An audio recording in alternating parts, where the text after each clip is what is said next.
Cement की बात कर रहा हूं। कॉम्पोजिशन ऑफ सीमेंट, सीमेंट का क्या कॉम्पोजिशन रहता है और जो भी कॉम्पोजिशन रहता है, जो भी चीज़ इसके अंदर अवेलेबल होती हैं वो क्या रोल प्ले करती हैं।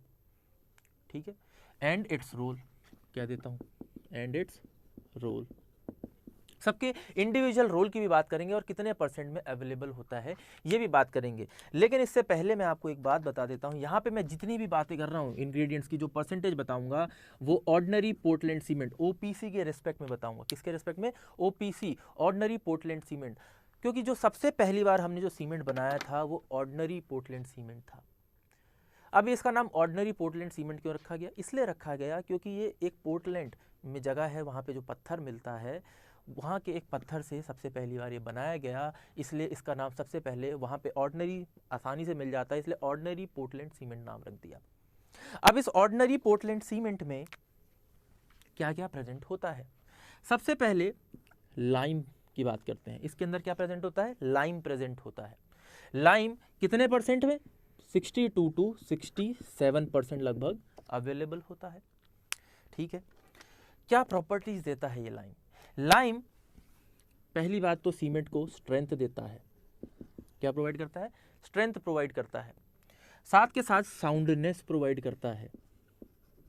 अब साउंडनेस का मतलब यहाँ आवाज नहीं है, साउंडनेस का मतलब समझने की कोशिश करते हैं। पहले तो स्ट्रेंथ और साउंडनेस प्रोवाइड करता है, हमें ये पता है, लेकिन अगर ये एक्सेस में हो जाए, मतलब ज़्यादा हो जाए, तो यही सीमेंट को क्या कर देता है? अनसाउंड कर देता है, लीड्स टू अनसाउंडनेस। और अगर क्या हो जाए? कम हो जाए, डेफिशिएंसी में हो जाए। अगर डेफिशिएंसी में हो गया तो यही क्या कर देता है? स्ट्रेंथ को रिड्यूस कर देता है, कम कर देता है। स्ट्रेंथ को क्या कर देता है? कम कर देता है। लेकिन ये साउंडनेस अनसाउंडनेस का क्या मतलब है, ये समझने की कोशिश करते हैं। अनसाउंडनेस कहने से मतलब है कि भाई मैं मान लेता हूं कि आपने 1 मीटर क्यूब सीमेंट का पेस्ट तैयार करा और उससे 1 मीटर क्यूब का काम करना था एक दीवार बनाने के लिए, लेकिन जब आपने क्या करा? एक ऐसा सीमेंट इस्तेमाल कर लिया जिसमें बहुत ज़्यादा क्या प्रोवाइड कर दिया आपने? लाइम प्रोवाइड कर दिया, मतलब एक डिजायर्ड परसेंटेज से ज़्यादा आपने लाइम प्रोवाइड कर दिया, तो क्या हो सकता है? उसमें वॉल्यूमेट्रिक चेंजेस आ सकते हैं। आपने बनाया 1 मीटर क्यूब का था, वॉल्यूम चेंज होने के कारण कुछ वॉल्यूम बदल गया, और उन वॉल्यूमेट्रिक चेंजेस को हम क्या कहते हैं? अनसाउंडनेस इन द सीमेंट कहते हैं। क्यों? क्योंकि मैं जानता हूं अगर प्लेस करने के बाद सीमेंट से जो भी मैंने बनाया, कंक्रीट बनाया, और मैंने उसे प्लेस कर दिया, प्लेस करने के बाद कोई भी वॉल्यूम में चेंज आता है तो उसकी वजह से एक तरह के क्या डेवलप हो सकते हैं? क्रैक डेवलप हो सकते हैं स्ट्रक्चर के अंदर, और वो मैं बिल्कुल भी नहीं चाहता, क्रैक मैं नहीं चाहता। इसीलिए मैंने क्या कर दिया? एक ऐसा मेरे को सीमेंट चूज करना है जिसके अंदर लाइम का कंटेंट क्या हो? एडिक्वेट अमाउंट में हो, और वो जो कि ओपीसी में कितना होता है? 62 to 67% होता है। क्लियर रही बात? अब यही लाइम क्या कर रहा है? अगर एडिक्वेट परसेंटेज में प्रेजेंट हो तो साउंडनेस प्रोवाइड कर रहा है, मतलब उसको वॉल्यूम को मेंटेन करने में मदद कर रहा है, मेंटेन्स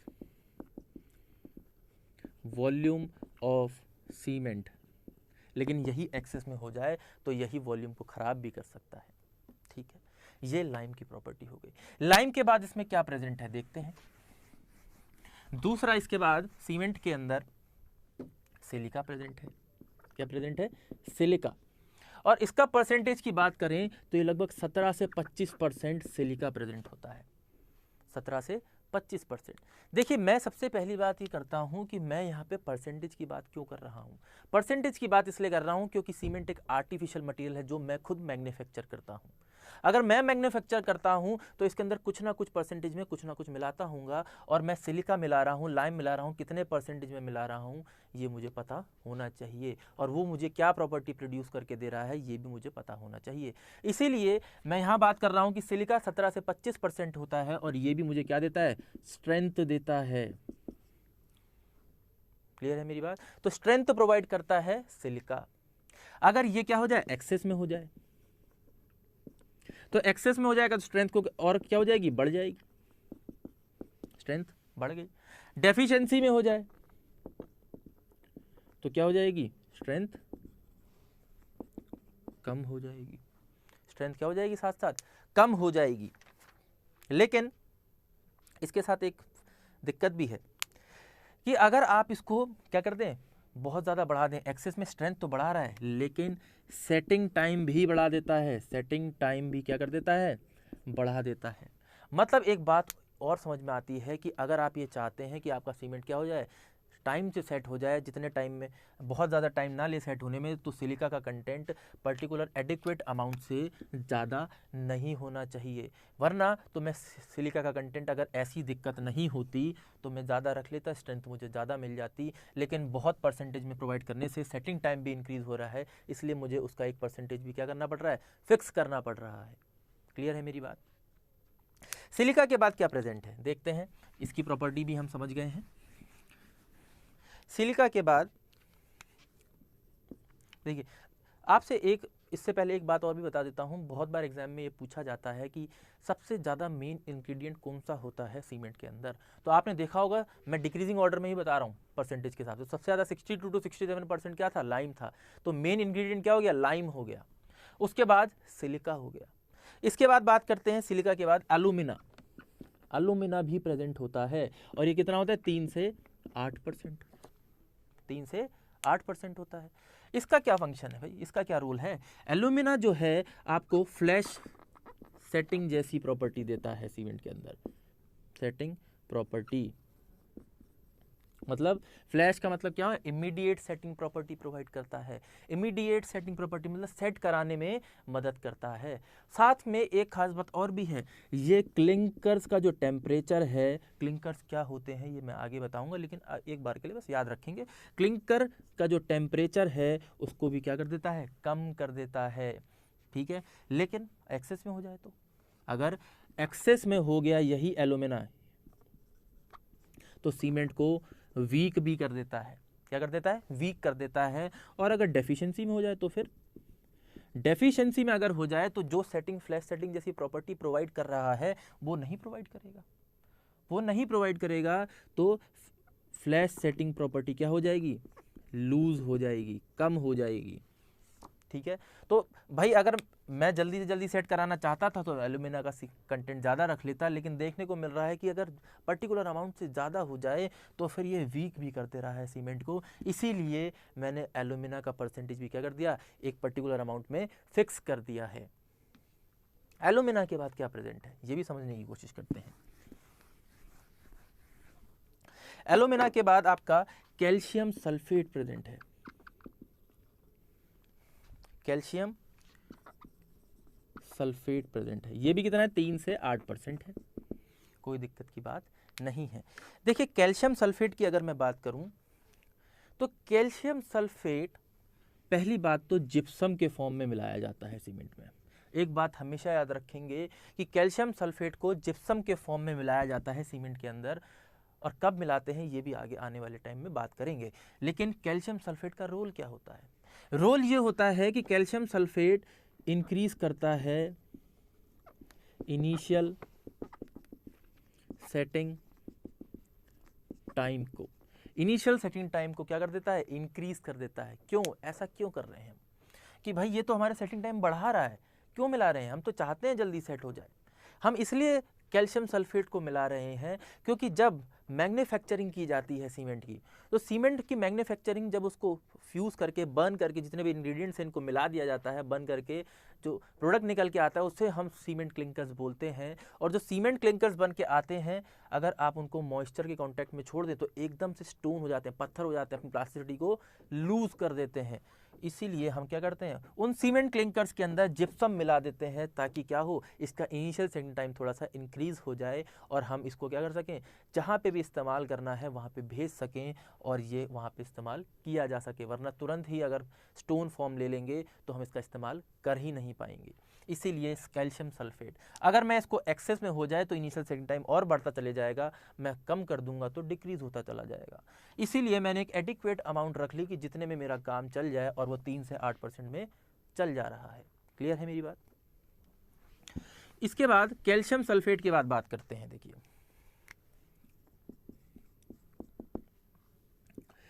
कैल्शियम सल्फेट के बाद, कैल्शियम सल्फेट मिला दिया जिप्सम के फॉर्म में। कैल्शियम सल्फेट के बाद आप मिला सकते हैं इसमें आयरन ऑक्साइड। आयरन ऑक्साइड भी प्रेजेंट होता है और ये 3 से 4%।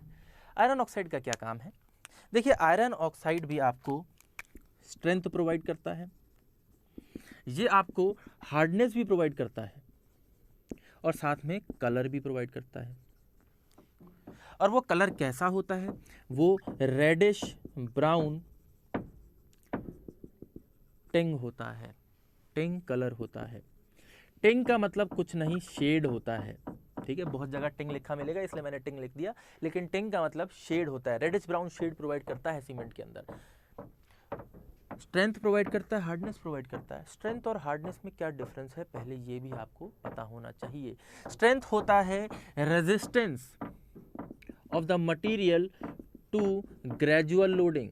ग्रेजुअल लोडिंग, ग्रेजुअल लोड से रेजिस्टेंस कितना प्रोवाइड कर रहा है कि भाई एक ये मटेरियल है, इस मटेरियल के ऊपर मैं लोड धीरे रख के धीरे धीरे बढ़ाता चला जा रहा हूँ, बढ़ाता चला जा रहा हूँ, धीरे धीरे बढ़ा रहा हूँ, तो ग्रेजुअली बढ़ा रहा हूँ। और ये तो हमारा स्ट्रेंथ हो गया, लेकिन हार्डनेस क्या है? Resistance to abrasion. Resistance to abrasion हमारा हार्डनेस होता है कि भाई ये बोर्ड है, मैं इसके ऊपर फोर्स लगा रहा हूं ऐसे ऐसे करके, एक लोड की वैल्यू आएगी जब मैं इस बोर्ड को क्या कर दूंगा, अभी इसी फोर्स से उखाड़ फेंकूंगा। अभी क्या इसमें कोई फर्क पड़ रहा है? नहीं पड़ रहा।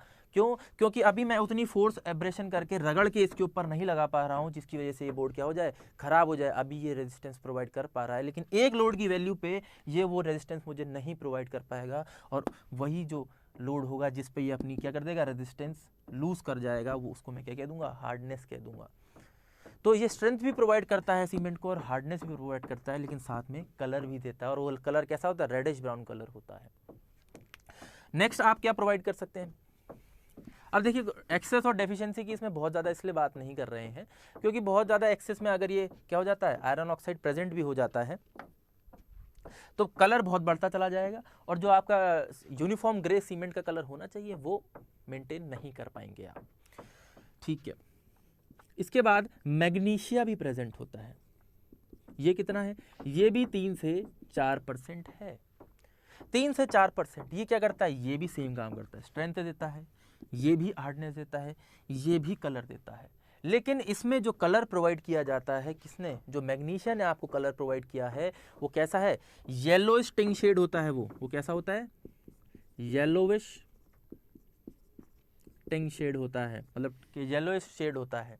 अब आप कहेंगे ये तो सीमेंट तो ग्रे कलर का होता है, वो रेडिश प्रोवाइड कर रहा है, ये येलोइश प्रोवाइड कर रहा है, हमें तो कभी देखने को नहीं मिला। आपको इसलिए देखने को नहीं मिला क्योंकि ये ओरिजिनली क्या प्रोवाइड करते हैं मैं ये बता रहा हूँ। लेकिन जब आप इसको फ्यूज करा देंगे रोटरी क्लीन में बर्न करा के, जो प्रोडक्ट आपको मिलेगा वो ग्रे कलर का होगा, क्योंकि उस टाइम इन दोनों का क्या हो चुका होगा? फ्यूजन हो चुका होगा, और जो कलर आपको मिलेगा सारे इंग्रेडिएंट्स को फ्यूज करने के बाद वो ग्रे कलर का है। क्लियर रहेगी मेरी बात? ठीक है। मैग्नीशिया के बाद आप क्या प्रोवाइड कर सकते हैं? सल्फर भी प्रोवाइड कर सकते हैं। क्या प्रोवाइड कर सकते हैं? सल्फर भी प्रोवाइड कर सकते हैं। तो सल्फर का कितना कंटेंट होता है? सल्फर का बहुत नहीं 1 से 3% प्रेजेंट होता है। सल्फर 1 से 3% प्रेजेंट होता है, और सल्फर की जरूरत नहीं है हमें, तब भी कह रहे हैं कि प्रेजेंट है। वो इसलिए प्रेजेंट है क्योंकि जिन मटेरियल्स की मदद से हम सीमेंट को मैन्युफैक्चर करते हैं, कुछ ना कुछ अमाउंट में सल्फर उसके अंदर क्या हो जाता है? प्रेजेंट हो जाता है, और रिड्यूस करते करते हम 1 से 3% पे ले आते हैं, क्योंकि इससे परसेंटेज अगर हमें क्या करनी हो, कम प्रोवाइड करनी हो, तो यही प्रोसेस सीमेंट मैन्युफैक्चरिंग का हमारे लिए क्या हो जाता है? महंगा हो जाता है, अनइकोनॉमिकल हो जाता है। इसीलिए कॉस्ट को मेंटेन करने के लिए हमने सल्फर की कुछ प्रेजेंस रहने दी, और इतनी परसेंटेज में अगर सल्फर प्रेजेंट हो तो हमें कोई दिक्कत ज़्यादा देखने को नहीं मिलती अपने सीमेंट में। लेकिन ये दिक्कत क्या है? सल्फर जो है अनसाउंडनेस इन सीमेंट के लिए रिस्पॉन्सिबल होता है। अनसाउंडनेस इन द सीमेंट जो है वो किसकी वजह से होती है? सल्फर की वजह से होती है, क्योंकि आप जानते हैं कि जब भी आप सीमेंट का एक पेस्ट बनाते हैं वो कुछ ना कुछ श्रिंक तो करता है। 2 वजहों से करता है, एक तो पानी इवेपोरेट हो जाता है, इसकी वजह से भी करता है, कुछ सल्फर की वजह से भी कर जाता है। तो वो अनसाउंडनेस एक सल्फर की वजह से भी होती है। क्लियर रहेगी मेरी बात? इसीलिए मैं इसकी परसेंटेज ज़्यादा नहीं रख सकता। उसके बाद अल्कलीज है, लास्ट इंग्रेडिएंट जो है या कंपोजिशन में जो लाई करता है वो अल्कलीज है। ये अल्कलीज क्या है? देखिए अल्कलीज, पहली बात तो परसेंटेज की बात कर लेते हैं, बहुत नहीं 0.2 to 1% प्रेजेंट होते हैं, सबसे कम मात्रा में यही प्रेजेंट होते हैं, और ये भी हम नहीं चाहते प्रेजेंट हो, ये भी प्रेजेंट हो जाते हैं थोड़े बहुत मात्रा में, लेकिन इनके साथ दिक्कत क्या होती है? दिक्कत ये होती है कि ये हमारे सीमेंट के अंदर स्टेनिंग एंड एफ्लोरेसेंस इफेक्ट डाल देते हैं। स्टेनिंग का क्या मतलब है? धब्बे। भाई ये सीमेंट का कोई सरफेस है, इसके ऊपर धब्बे आ जाते हैं अगर क्या हो, अल्कलीज की मात्रा ज़्यादा हो किसके अंदर, सीमेंट के अंदर। और एफ्लोरेसेंस का क्या मतलब है? एफ्लोरेसेंस का मतलब ये है कि ये क्या कर लेते हैं, मॉइस्चर को एब्जॉर्ब कर लेते हैं। अब आप सोचिए, मैंने एक आरसीसी का स्ट्रक्चर बनाया, उसके अंदर क्या होगा, रीइंफोर्समेंट भी प्रेजेंट होगी। अब मैंने एक ऐसे सीमेंट से अगर आरसीसी का स्ट्रक्चर तैयार कर दिया जिसमें एफ्लोरेसेंस, अल्कलीज की प्रेजेंस ज़्यादा है और उसमें एफ्लोरेसेंस इफेक्ट आ सकता है, तो क्या कर लेगा, पानी को सोख लेगा, मॉइस्चर को सोख लेगा। कहाँ से? एटमॉस्फेयर में से। अगर सोख लेगा तो ऐसा हो सकता है रीइंफोर्समेंट में भी पानी चला जाए। पानी रीइंफोर्समेंट में चला गया, रीइंफोर्समेंट क्या हो जाएगी, कोरोड हो जाएगी, और कोरोजन की वजह से आप जानते हैं कि रीइंफोर्समेंट क्या हो सकती है, खराब हो सकती है। अगर रीइंफोर्समेंट खराब होगी तो स्ट्रक्चर भी क्या कर सकता है, फेल कर सकता है। इसीलिए मैं कभी नहीं चाहता कि अल्कलीज की प्रेजेंस क्या हो, सीमेंट के अंदर ज़्यादा हो, और सीमेंट के अंदर अगर इसकी प्रेजेंस ज़्यादा नहीं होगा तो मेरा स्ट्रक्चर अच्छा मेंटेन रहेगा। इसीलिए मैंने इसका परसेंटेज मिनिमम रखा। क्लियर रही मेरी बात? तो ये कुछ कितने परसेंट में प्रेजेंट हैं, क्या अपना रोल प्ले कर रहे हैं सीमेंट के अंदर, ये अब हम जानते हैं। क्लियर रहेगी बात?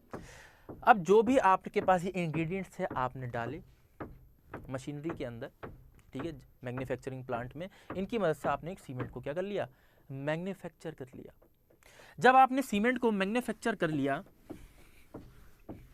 और आप उसको यूज करने के लिए क्या किया, ले आए,